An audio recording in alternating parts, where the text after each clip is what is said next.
veio a ideia de se demitir o Pedro Caixinha. Isso foi feito ontem. Pediram a cabeça dele rolou, né? Só para manter a tradição da quantidade absurda de técnicos que passam pelo Santos, e já vou mostrar para vocês a linha do tempo, você vai ver que coisa maluca. Mas eu acho que ele estava constrangido por isso, ele não queria demitir e teve que demitir o Caixinha. Kaká, é claro, até do jeito dele falar.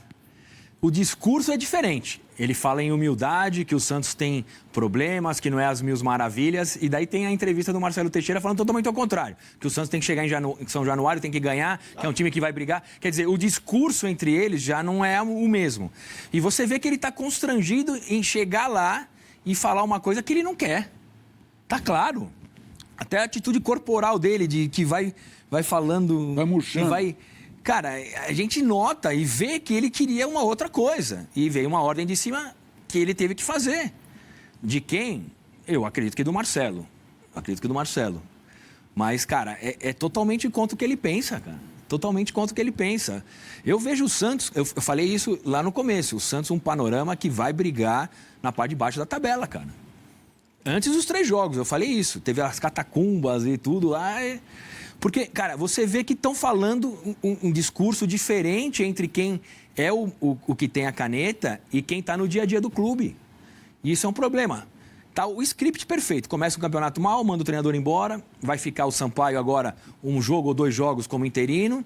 Se ele vai bem, vai continuar, pode ser também. Que daí vai querer fazer o que acontece meio com o Marcão lá no Fluminense, sempre que acontece. Ele já foi interino, já foi oficializado 10 vezes. Será que o Sampaio vai fazer isso? Aconteceu isso uma vez com o Marcelo Fernandes e foi campeão paulista. Eu até acho que, exemplo do Muricy, ele não vai querer assumir a posição de técnico. Isso ele não vai. Não. Ele tapa buraco. Tapa buraco, sim. Né? E outra, ele também não tem esse perfil. O Sampaio é um cara de foi auxiliar do Tite, né? Mas nunca foi como treinador principal. Não. Mas eu vejo isso, cara. Eu acho que o Santos está no script total de fazer um campeonato ruim e brigar para não cair e bobear, cair de novo, cara. Porque começa assim. Se você tem mais 4, 5 rodadas, o Santos consegue mais 4, 5 pontos, vai brigar na parte de baixo, não muda. As 10 primeiras rodadas, as 8 primeiras rodadas mostram onde os clubes vão lutar. Se o Santos chega na 7ª, 8ª rodada, na zona de rebaixamento, vai lutar ali, não vai dar um milagre e começar a ganhar.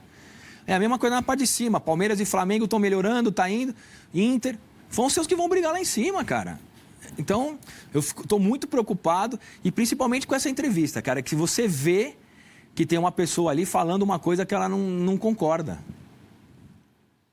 É muito cacique para pouco índio, esse velho ditado.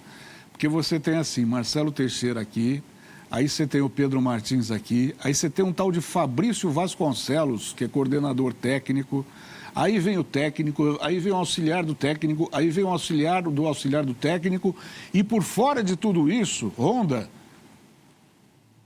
o pai do menino Ney, que a gente não sabe a que ponto que ele faz algum tipo de pressão, inclusive para a contratação do novo treinador, que teria que passar pelo crivo da família para saber o que é ridículo, se ele poderá ou não ser contratado. É ridículo, né? Mas vai passar. Não, eu sei, mas tá errado. Tem que ter a chancela, totalmente errado. Totalmente errado, mas tem que ter a chancela. Qual é o critério, o que o pai do Neymar entende de tática de futebol para determinar o técnico do Santos? Vai só de acordo com o que ele pensa em relação ao relacionamento do futuro chefe do filho dele. Se é que o filho dele vai ter chefe. Bernardo, mas mesmo se ele entendesse muito de futebol. Não, ele não tem, ele não tem. Existe um profissional pago para isso. Exatamente, então não tira ninguém, põe ele lá, cara. Eu vejo isso, cara. E outra, para quem eu me coloco já no lugar do executivo de futebol. Ele tem uma sombra rondando ali as costas dele, que é o pai do Neymar. Queira ou não queira, ele tem ali um ambiente que ele fala, se eu falar isso, o que vai acontecer aqui? Porque o pai do Neymar tem um contato direto com o Marcelo. Então ele tem uma sombra ali, cara, a posição dele. Agora, o Jamel, ele pôs a cara para bater. O Teixeira deve ter falado para ele, vai lá, vai encarar os jornalistas, os caras que estão lá, ávidos por notícia, por saber a novidade, e ele chegou e falou assim, eu não sei de nada. Então, ficou pior. Por enquanto eu não sei. Mas ficou pior, porque você marca uma entrevista coletiva, você tem que dar alguma notícia. Você marca uma entrevista coletiva para falar que o Santos tem dificuldade, que o Santos não tem problema, que o Santos é isso. A gente sabe de tudo isso. Não teve nenhum fato novo nessa entrevista, né? Todo mundo está esperando o nome do treinador. Ou do Sampaoli, se vai vir ou não vai vir, por quê? Ou porque vai vir o Tite, ou porque vai vir o Mano Menezes, o Fernando Diniz, ou a volta do Carille, sei lá, qualquer coisa. Qualquer coisa tinha que ter uma notícia lá. Mas daí ele vai lá para falar mais do mesmo e fica... O que se sabe